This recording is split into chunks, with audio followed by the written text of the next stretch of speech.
Bum bum bum bum bum bum bum bum bum bum bum bum. The Peter Dislike Show. Bum bum bum bum bum bum bum. On my first art show in downtown Phoenix in a while. Got quite a number of medals here. Obviously, bismuth, a bunch of bismuth crystals as well. This one I don't want to sell unless I can get some good money for it, because I got very lucky that time. I distinctly remember this pour. It was the first anniversary of Putin invading Ukraine, and I thought to myself, this is so perfect that we could use it to execute Putin.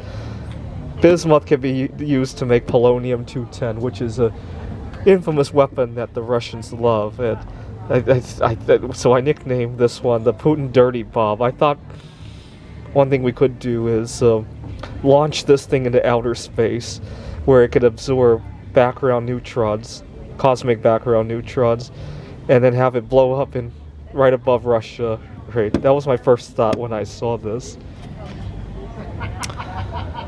A large Buddha frame.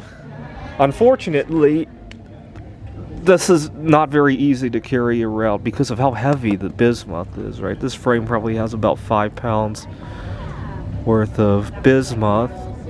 One of the tricky parts of selling this is I tried to see if I was at a consignment shop called My Sister's Attic. They sell a lot of art, that wall art, but unfortunately they wouldn't budge on the consignment fee. I think they charge 55%. They wouldn't budge on that, and the problem is that obviously bismuth is considerably more expensive than the typical other material that people might make wall art out of, right? And then you got the cost of the frame.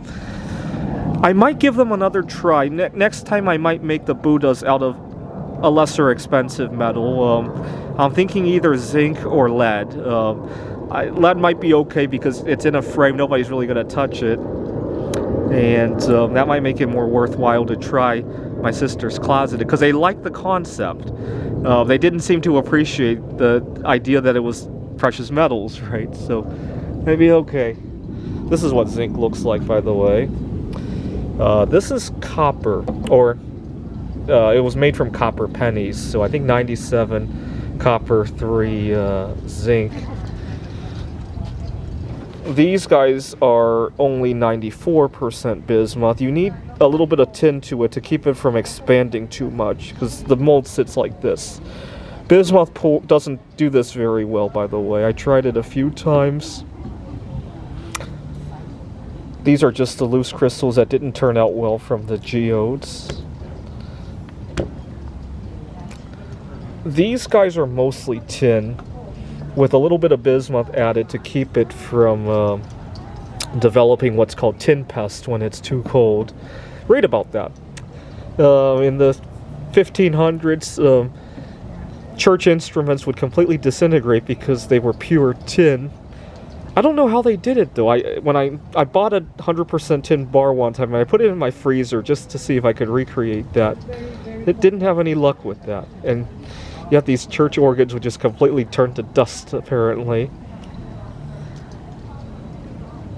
These two I actually poured quite by mistake. I was making other bismuth stuff and I spilled bismuth on the concrete floor.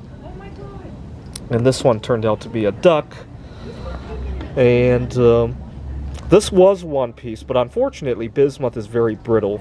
And it broke, and then I decided to make some art out of the two pieces.